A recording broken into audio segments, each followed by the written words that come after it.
Hello everyone, welcome to Deepa's kitchen. आज मी बनवणार आहे मस्त असं क्रिसमस स्पेशल प्लम केक बनवणार आहे. बघा, खूप सोप्पा आहे.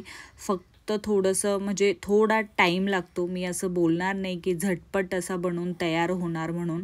तर थोडासा टाईम लागतो, पण खूप रिझल्ट याचा एवढा भारी येतो ना, तुम्ही बघू शकता किती भारी वाटतोय. एकदम सॉफ्ट आणि म्हणजे घरामध्ये तर आम्हाला सगळ्यांना आवडला होता बघा हा केक. तर खूप भारी लागत होता. तर व्हिडिओ जो आहे तर तो पूर्ण नक्की बघा. आणि जर तुम्ही बनवत असेल तर माझे जे स्टेप्स आहे तर ते फॉलो करा. तुमचा एकदम परफेक्ट केक बनणार बघा. तर इथे मी पहिले काय करते की सगळे जे ड्रायफ्रूट्स आहे तर ते काढून घेते. तर इथे मी काय करते की पहिले थोडेसे अक्रोड घेते, त्याच्यानंतर काजू घेतलेत, त्याच्यानंतर इथे टरबुजाच्या बिया असतात बघा तर त्या घेतल्यात, आणि त्याच्यानंतर बदाम घेतलेत, आणि इथे मी किशमिश घेतलेत, आणि इथे खजूर घेतलेत, ओले खजूर घेतलेत, त्याच्यानंतर चेरी घेतल्यात, त्याच्यानंतर टूटी फ्रुटी घेतली आहे बघा. सगळे मिक्स कलरची टूटी फ्रुटी आणली होती मी, तर ती घेतली आहे. तर इथे पिस्ता घेतला आहे, आणि त्याच्यानंतर काय केलं आहे की इथे मी अंजीर घेतलेत, ओले अंजीर असतात ना तर तेच घेतलेत.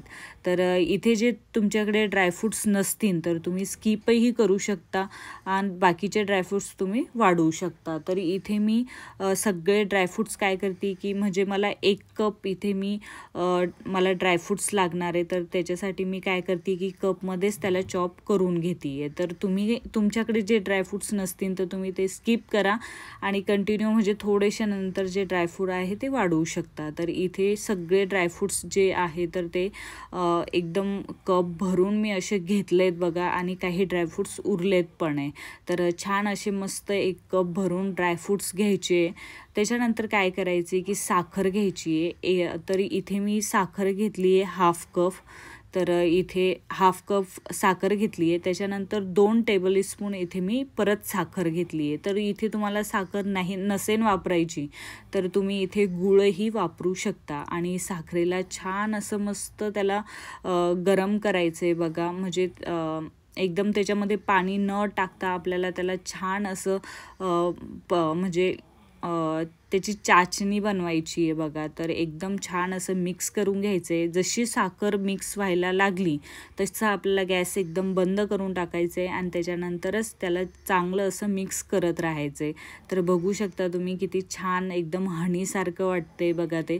तर इथे काय करायचे की मी लगेच त्याच्यामध्ये ड्रायफ्रूट्स टाकते. तर इथे गॅस बंद ठेवायचा आहे, गॅस चालू ठेवायचा नाही आहे. तर इथे त्याच्या ड्रायफ्रूट्स सगळे 1 कप ड्रायफ्रूट्स मी त्याच्यामध्ये टाकलेत बघा.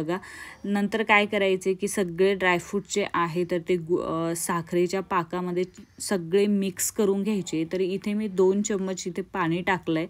म्हणजे नंतर काय होणार की जे मिश्रण आहे ड्रायफ्रूटचं तर ते जास्त कडक ना व्हावं त्याच्यासाठी मी 2 चम्मच इथे पाणी टाकलं आहे. तर इथे मी ॲपलचं ज्यूस बनवते आहे. जर तुमच्याकडे ऑरेंज असेल तर तुम्ही ऑरेंजचं बनवा, किंवा डाळिंब असेल तर डाळिंबाचं ज्यूस बनवा. तर म्हणजे मार्केटमधलंही घेऊ शकता, रेडीमेड ज्यूस असतं तर तेही तुम्ही घेऊ शकता. तर इथे माझ्याकडे ॲपल होते, एकदम ज्युसीवाले ॲपल होते बघा हे. तर मी 2 ॲपल घेतलेत, पण मला एकाच ॲपलचं ज्यूस पुरेसं होऊन गेलं. म्हणजे 1 कप इथे मला ज्यूस लागणार आहे.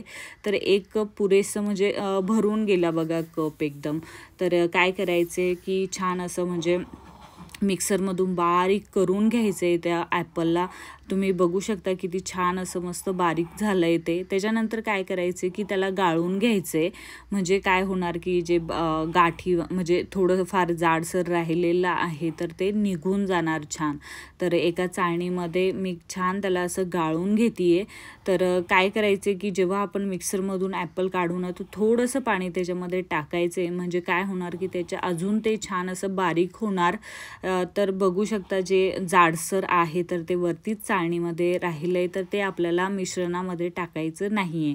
तर इथे बघू शकता ॲपलचं ज्यूस जे आहे तर ते आपलं तयार झालं आहे बघा. तर इथे मी म्हणजे 1 कप आपल्याला ज्यूस पाहिजे तर तुम्ही कुठलंही ज्यूस घेऊ शकता. तर इथे एकदम परफेक्ट बघा 1 कप भरलं होतं इथे ज्यूस. तर थोडंसं 1 चम्मच कमी असेल.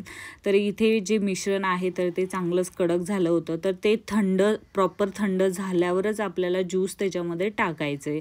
तर तुम्ही इथे काय करू शकता की हे जे मिश्रण आहे तर असंच सोडून द्या, 5 मिनटं आरामशीर निघतं बघा ते. तर इथे काय करायचं आहे की सगळं मिश्रण जे आहे तर ते छान असं मिक्स करून घ्यायचं आहे.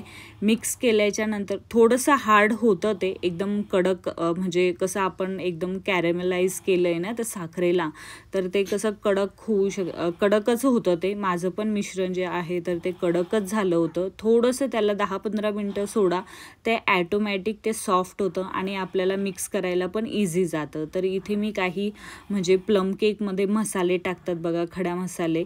तर म्हणजे बेकरीमध्ये बनवतात ना तर त्याच्यामध्ये पण खडे मसाले टाकते. तर मी एक छोटीशी दालचिनी घेतली आहे. त्याच्यानंतर इथे 4-5 मी इथे विलायची घेतली, हिरवी विलायची, 2 मिरे घेतलेत आणि 1 लवंग घेतली आहे.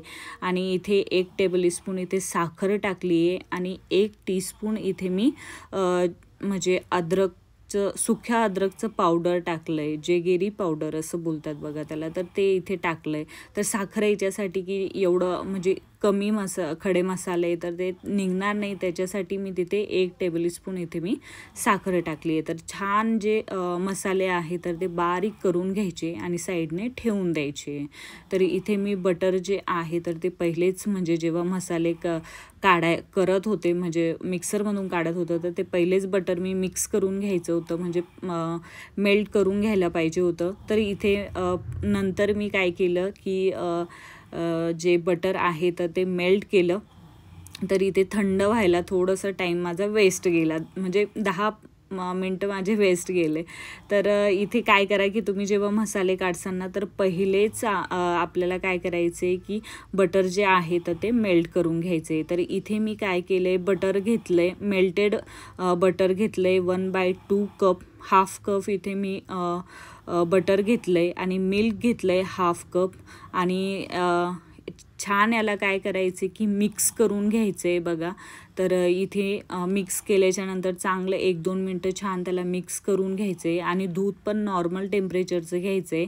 आणि जे बटर आपण विरघळवलेलं होतं तर त्याला पण नॉर्मल टेम्परेचरवर आणायचं आहे. इथे कुठलीही म्हणजे कुठलाही पदार्थ आपल्याला इथे गरम किंवा जास्त थंड वापरायचा नाही आहे. तर इथे मी गव्हाच्या पिठाचा बनवते बघा प्लम केक. तर इथे 1 कप इथे मी गव्हाचं पीठ घेतलं आहे, जे चपाती वगैरे बनवते तर तेच इथे पीठ घेतलं आहे. आणि मिल्क पावडर घेतलं आहे 1/4 कप.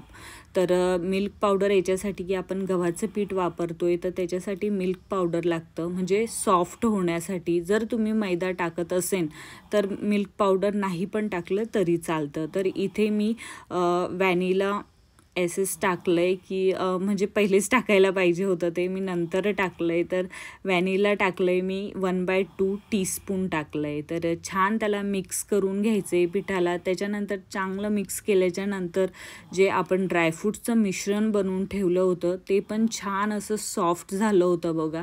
तर त्याला पण छान मिक्स म्हणजे टाकायचं आहे, ते पिठामध्ये मिश्रणामध्ये टाकायचं आहे आणि छान त्याला मिक्स करून घ्यायचं आहे. जर तुम्ही ड्रायफ्रूट्स जे मिश्रण आहे तर ते तुम्ही सॉफ्ट होण्यासाठी 1 दिवस 2 दिवस असं ठेवू शकता, म्हणजे बेकरीमध्ये तर तसंच करतात. तर इथे हे पण विसरले होते मी, जे मसाले आहे तर ते पण टाकायचं विसरले होते. तर नंतर आठवण आली की तेव्हा मी टाकून दिलं. जेव्हा तुम्ही गव्हाचं पीठ आणि मिल्क पावडर टाकसान ना तर तेव्हाच हे मसाले टाकायचे. तर इथे मी विसरले होते, त्याच्यासाठी मी आत्ता टाकले. तर छान त्याला पण मिक्स करून घ्यायचे. तर इथे बेकिंग पावडर आणि बेकिंग सोडा टाकण्याच्या अगोदरच आपल्याला सगळं तयारी करून ठेवायची. इथं मी भांडं पण, म्हणजे ज्या भांड्यामध्ये मी केक बनवणार आहे ते भांडं तयार करून ठेवलं आहे. आणि इथे अवन पण प्रीहीट करून ठेवती आहे बघा. जर तुम्ही कुकरमध्ये बनवत असेल तर मीठ वगैरे स्टँड कुकरमध्ये छान तयार करून ठेवायचे आणि गॅस चालू करून ठेवायचे, म्हणजे ते अगोदरच छान गरम झालं पाहिजे. तर इथे मी काय केलं आहे की बेकिंग पावडर घेतलं आहे 1 टीस्पून आणि बेकिंग सोडा घेतला आहे 1/4 टीस्पून. तर त्याच्यानंतर एक छोटंसं म्हणजे 1 टीस्पून इथे मी विनेगर टाकलं आहे, म्हणजे जो बेकिंग सोडा आणि बेकिंग पावडर आहे तर ते छान म्हणजे मिक्स झालं पाहिजे. आणि एकदम म्हणजे आपल्याला काय करायचं आहे, हे मिश्रण जास्त वेळ असं साईडने ठेवायचं नाही आहे. लगेच ज्या भांड्यामध्ये आपण केक बनवतो आहे त्या भांड्यामध्ये ट्रान्सफर करायचं आहे याला. आणि याच्यानंतरची जी प्रोसेस आहे तर ती फास्ट करायची आहे. तर सगळे ड्रायफ्रूट जे आहे म्हणजे वरतून ते टाकायचे. तुम्ही नाही टाकले तरी पण छान लागेल बघा केक. पण प्लम केक आहे तर वरतून तर ड्रायफ्रूट्स असतातच. तर त्या डिझाईनसाठी मी सगळे ड्रायफ्रूट्स म्हणजे टूटी फ्रुटी, काजू, बदाम, परत चेरी म्हणजे जे पण ड्रायफ्रूट्स उरले होते, परत अक्रोड टाकलं आहे. म्हणजे सगळे जे ड्रायफ्रूट्स होते उरलेले ते सगळे ड्रायफ्रूट्स मी याच्यामध्ये टाकले आहेत. तर इथे बघू शकता जो केक आहे तर तो छान असा रेडी झाला आहे बघा ठेवण्यासाठी अवनमध्ये. जर तुम्ही कुकरमध्ये ठेवत असेल तर कुकरची रिंग आणि शिट्टी दोन्ही काढा आणि एकदम कमी गॅसवर, जो सगळ्यात कमी गॅस चालतो ना तर त्या गॅसवर ठेवून द्यायचे 1 घंट्यासाठी. आणि इथे अवनमध्ये मला लागतोय अर्धा तास, 30 मिनटं मला अवनमध्ये लागत आहे. जर तुम्ही गॅसवर बनवत असेल तर 1 घंट्यासाठी आरामशीर त्याला सोडून द्यायचं आहे आणि कमी गॅस ठेवायचा आहे, एकदम फुल गॅस ठेवायचा नाही आहे. तर इथे जो केक आहे तर तो मस्त असा परफेक्ट झाला आहे बघा. तर तुम्ही बघू शकता किती छान एकदम भारी वाटतोय बघा. तर इथे आपण काय करू की थोडंसं त्याला चेक करून बघू की झालं आहे की नाही. तर चेक केल्याच्या नंतर त्याला थोडंसं तसंच सोडून द्यायचं आहे, एखादा कपडा ठेवून त्याच्यावर. आणि कमीत कमी अर्धा ते 1 तास त्याला छान असं सोडून द्यायचं आहे. तर एकदम छान त्याला थंड झाल्याच्या नंतरच काढायचे. कारण की जो प्लम केक आहे तर तो खूप सॉफ्ट असतो बघा. कारण की त्याच्यामध्ये खूप सारे ड्रायफ्रूट्स असतात आणि तो तुटायचे पण खूप जास्त चान्सेस असतात. तर इथे जो प्लम केक आहे तर तो एकदम बनून तयार झाला आहे बघा. तर इथे सगळे माझे जे व्हिडिओ असतात तर ते मी खूप मेहनतीनं बनवते. तर तुम्ही चॅनलला नक्की सबस्क्राईब करा. व्हिडिओ कसा वाटला तर नक्की मला कमेंटमध्ये सांगा आणि व्हिडिओला लाईक करायचं विसरू नका. तर इथे प्लम केक जो आहे तर तो बनवून तयार झाला आहे बघा. तर ह्या क्रिसमसला तुम्ही नक्की ट्राय करून बघा आणि प्लीज मला सांगा कमेंटमध्ये की कसा झाला आहे. आणि तुम्ही जर का बनवत असेल तर तो पण मला सांगा की कसा झाला आहे. जर तुम्ही माझ्या पद्धतीने केक बनवला ना तर 100% नाही. तर इथे मस्त असं सॉफ्ट आणि खराब होणार नाही. तर इथे कसं आहे प्लम केक जो आहे तर तो बनवून तयार झाला आहे. तर कसं आहे मेजरमेंटचे जे कप असतात ना तर ते केक बनवायचं असेल तर ते लागतातच. माझ्याकडे पण पहिले मेजरमेंटचे कप नव्हते ना तर मला खूप प्रॉब्लेम यायचा. कधी बनायचा एखाद्या वेळेस चांगला बनायचा नाही तर एखाद्या वेळेस खूप खराब होऊन जायचा. तर त्याच्यानंतर मी काय केलं की मला आठवतं म्हणजे मी हे मेजरमेंटचे कप घेऊन बरेचसे दिवस झाले होते बघा. त्या टायमाला मी 100 का 150 रुपयाला मेजरमेंटचे कप घेतले होते.